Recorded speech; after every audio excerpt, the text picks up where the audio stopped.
저수지가 물을 공급하기 위해서는 먼저 물을 담아야 합니다. 댐을 만들려면은 처음 몇 해는 담수 기간이라고 해서 수문을 닫고 물을 담기만 합니다. 많이 담아야지 풍족하게 내보낼 수 있고 전기도 힘차게 일으킬 수 있습니다. 그래서 저수지는 물을 담습니다. 저수지로 흘러들어오는 여러 냇물들을 담습니다. 하늘에서 내리는 빗물도 담습니다. 저수지 바닥에서 물이 솟아난다면 그 물도 담습니다. 오늘은 사순절 두 번째 주일입니다. 사순절은 담는 기간이라 할 수 있습니다. 무엇을 담습니까? 오늘 본문 가운데 5절에서 7절까지는 사순절에 우리 영적 생활이라는 그릇에 담아야 할 것들을 알려주고 있습니다. 이것은 우리 영적 생활에 필요한 덕목들이에요. 믿음, 덕, 지식, 절제, 인내, 경건, 형제 우애, 사랑, 이렇게 8가지입니다. 마태복음 5장에는 팔복이 나와 있는데 이 베드로후서 1장에는 팔덕을 가르쳐주고 있습니다. 유교에서는 인, 의, 예, 지, 충, 신, 효, 재 이렇게 8가지를 팔덕이라고 하는데 우리 기독교의 팔덕은 믿음, 덕, 지식, 절제, 인내, 경건, 형제 우애, 사랑이라고 할 수 있습니다. 저수지가 물을 담아서 봄과 여름에 논에 필요한 물을 대주는 것처럼 우리는 사순절에 이런 것들을 가득 담아서 우리의 일련의 영적 생활에 공급해 주어야 합니다. 예수님을 통해 구원받은 우리는 매일매일 변화되고 깨끗해지고 거룩한 삶을 살아야 합니다. 이것을 성화의 삶이라고 하죠. 구원과 성화는 신자의 생활에서 양대 기둥입니다. 구원은 받았는데 성화의 삶을 살지 못한다면 운전면허를 받았는데 자동차 시동을 걸어놓고는 앞으로 나가지 못하는 것과 같습니다. 감리교의 창시자 요한 웨슬리는 내게는 매일이 구원의 날이다 그렇게 말했어요.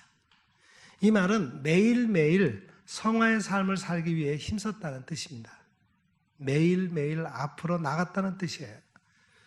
이 8가지는 성화의 열매들입니다. 사순절은 이 열매들을 풍성하게 맺어야 하는 절기입니다. 베드로는 맨 먼저 믿음의 덕을 더하라고 그렇게 가르칩니다.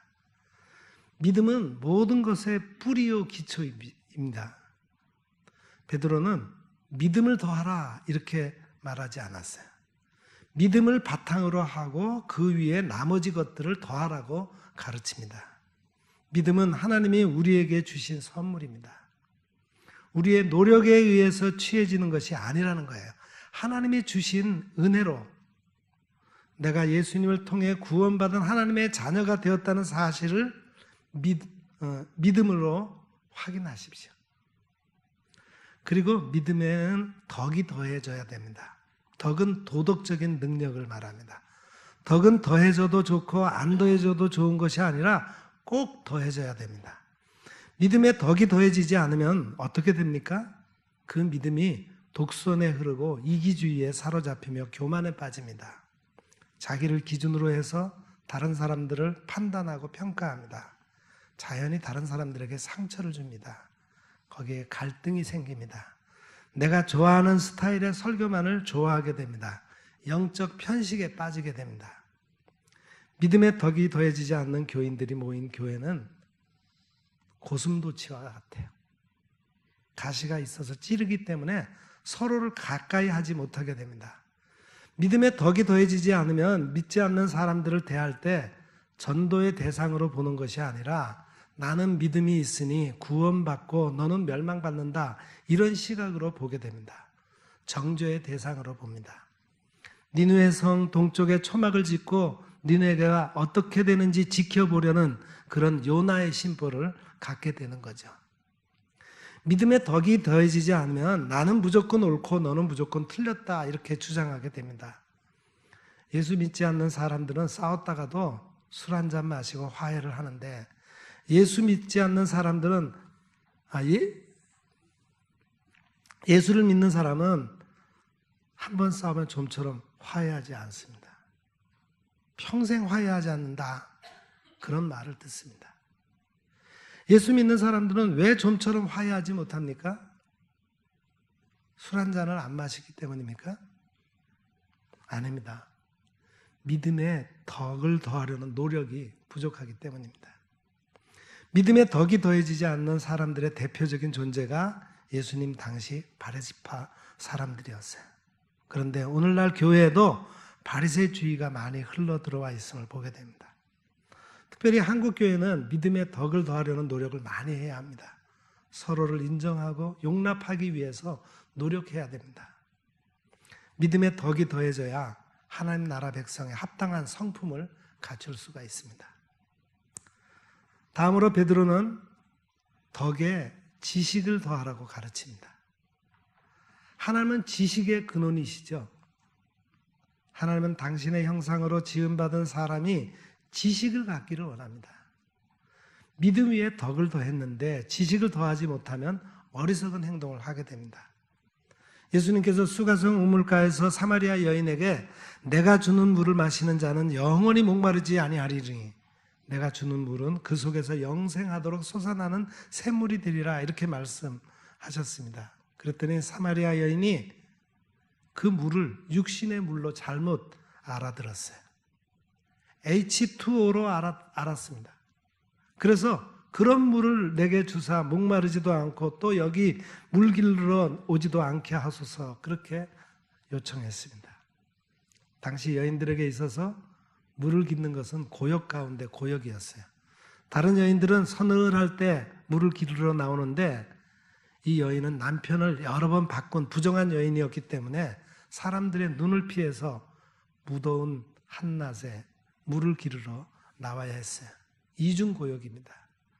여인은 예수님의 말씀을 듣고 얼른 이 고역에서 벗어나는 길이 있구나 생각했습니다. 한 번 마시면 평생 물을 마시지도 않아도 목이 마르지 않는 방법을 찾는 것은 하나님의 창조 질서에 어울리는 일이 아닙니다. 목이 마를 때마다 물을 마시는 것이 자연스러운 일이죠. 예수님의 영적인 말씀을 여인은 육신적인 것으로 잘못 해석했습니다. 그래서 동문서답 또는 현문우답을 하는 거예요. 지식이 더해지지 않아서 오늘날에도 이와 같은 잘못을 범하는 일을 가끔 봅니다. 구원은 무지로부터의 구원도 포함되는 거예요. 신앙은 지정의가 잘 조화를 이루어야 합니다. 오늘 우리의 신앙은 좀 정적인 쪽으로 치우치는 경향이 있습니다. 여러분 앞으로 신앙에 지식을 더하는 일에도 힘쓰시기를 바랍니다. 다음으로 베드로는 지식의 절제를 더하라고 가르칩니다. 절제는 자제하는 힘과 행동을 말합니다. 지식이 없는 것도 문제지만 지식의 절제가 따르지 않는 것은 더 큰 문제예요. 우리의 지식은 절제된 지식이어야 합니다. 지식이 절제되지 않으면 지적인 교만에 빠지고 지적인 남용과 오류에 빠집니다. 한때 사람들이 지식을 거의 절대시한 일이 있었습니다. 18세기 유럽에서 그런 풍조가 지배적이었어요. 계몽주의, 이성주의, 합리주의, 지적 만능주의가 인간의 정신세계를 지배한 때가 있었습니다. 증명되는 것만이 진리라고 믿었어요. 신앙은 가치를 인정받지 못했습니다. 그러면 문화가 발달하고 세상은 모든 것이 우리처럼 명확해져야 할 텐데 그러지 못했습니다. 더 혼란에 빠졌어요. 세상이 냉장고처럼 냉각되어 버렸습니다. 그런 위험이 오늘날 다시 엿보이고 있습니다.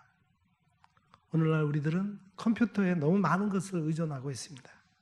컴퓨터 만능주의가 되어가고 있어요. 다니엘은 이런 모습을 2500여 년 전에 이미 보고 다니엘서 12장 4절에 이렇게 말하고 있습니다. 많은 사람이 빨리 왕래하며 지식이 더하리라. 경고의 말씀입니다. 머저나 여기에 대한 반성이 반드시 일어나고 컴퓨터의 한계를 강조하는 일이 벌어질 것입니다. 그것이 당연한 일입니다. 우리 교회당 이 끝에 강대상 뒤 끝에서 저기 정문까지 거리가 몇 미터가 되는지 아십니까? 예. 제가 만약 이거를 치수를 재기 위해서 30cm 자로 이것을 재려고 하면은 힘들고 중간에 자꾸 틀리고 정확한 길이가 나오지 않을 겁니다.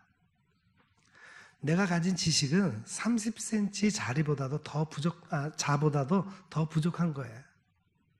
그런 것을 인정하는 것이 지식의 절제를 더하는 것입니다. 기독교를 반대하는 지식만 절제가 필요한 것이 아닙니다. 기독교의 진리를 체계화한 신학에도 절제가 필요합니다. 신학은 교회를 위한 봉사하는 학문이라는 테두리 안에 있어야 됩니다.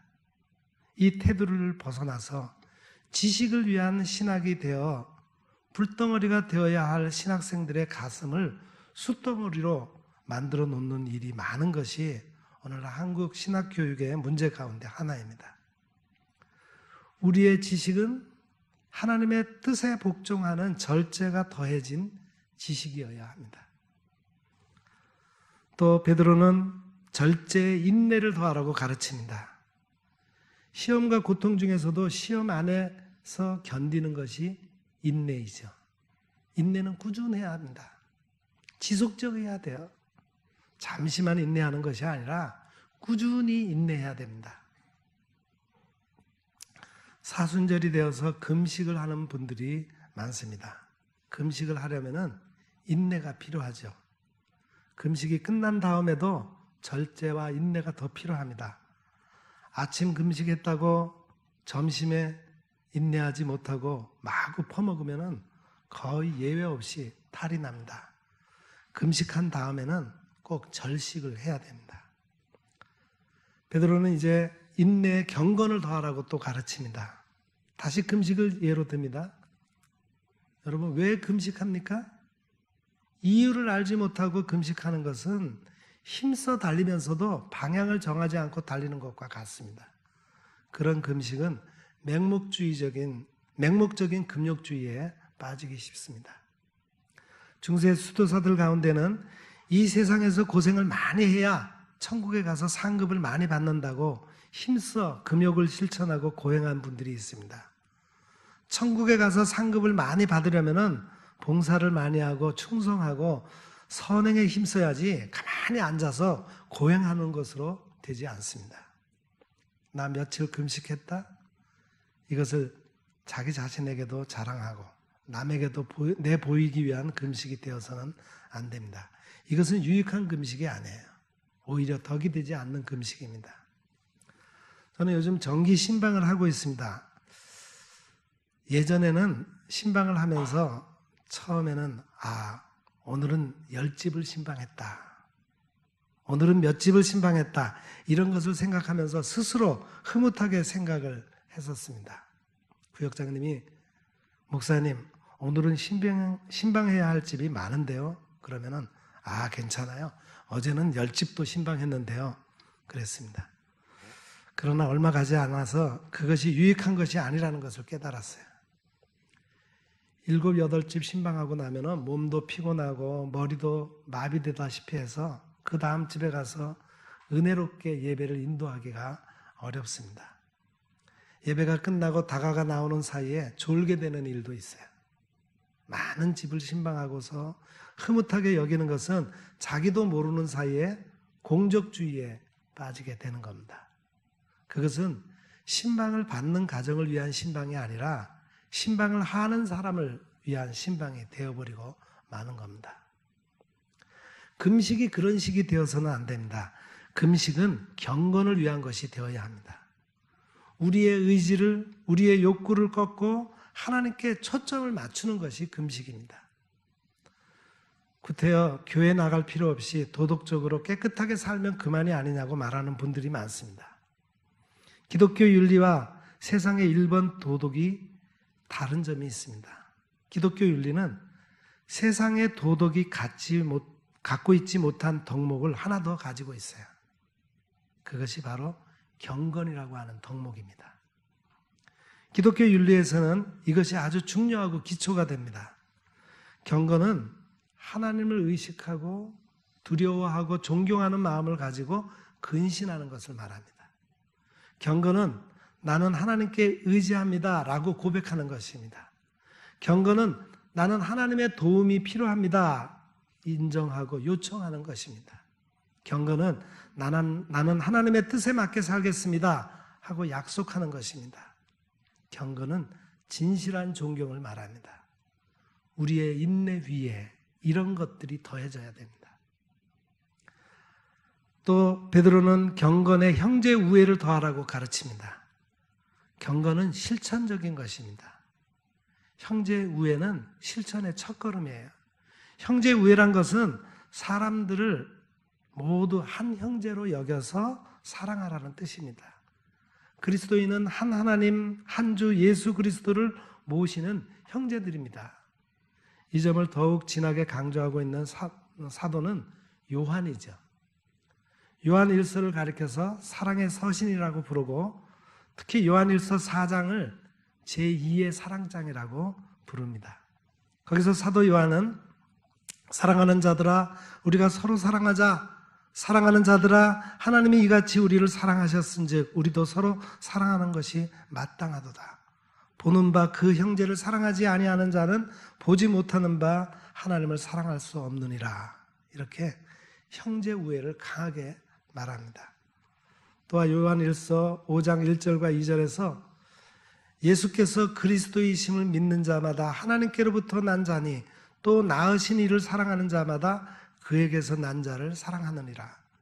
우리가 하나님을 사랑하고 그의 계명들을 지킬 때에 이로써 우리가 하나님의 자녀를 사랑하는 줄을 아느니라. 그렇게 말합니다.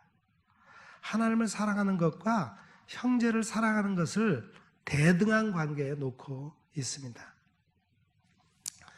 베드로는 8번째로 형제 우애에 사랑을 더하라고 가르칩니다. 사랑을 더하는 것은 신앙생활을 완성하는 것이 됩니다. 옷을 다 입고 띠를 매는 것과 같아요. 음식을 만들고 마지막에 소스를 곁들이는 것과 같아요.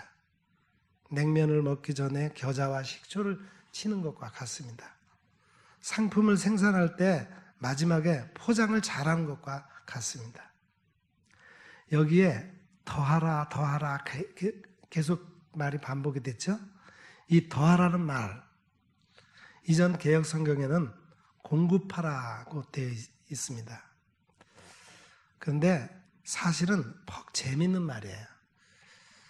헬라어로 에피코레게사테라는 말을 썼는데 이 말은 원래는 합창을 지휘하다라는 뜻이래요. 또한 합창단에 비용을 기부하다 그런 뜻입니다.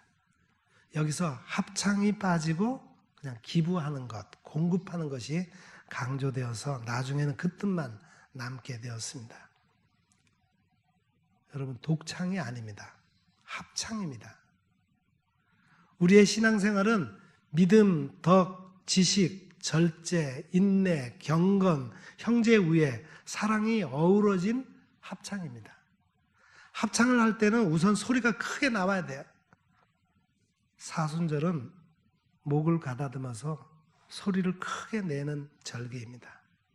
합창 연습을 할 때 어느 한 파트가 부족하면은 그 파트에 대해서 집중해서 연습을 시킵니다. 때로는 그 파트만 남아서 연습을 하라고 하기도 합니다. 사순절은 우리의 부족한 부분들을 보충하는 때입니다. 사순절이라는 말을 여러 번 했는데 사순절이 어떤 절기입니까? 사순절은 부활절 40일 전부터 주일까지 포함하면은 47일 전부터 경건에 특별히 힘쓰면서 부활절을 준비하는 기간입니다.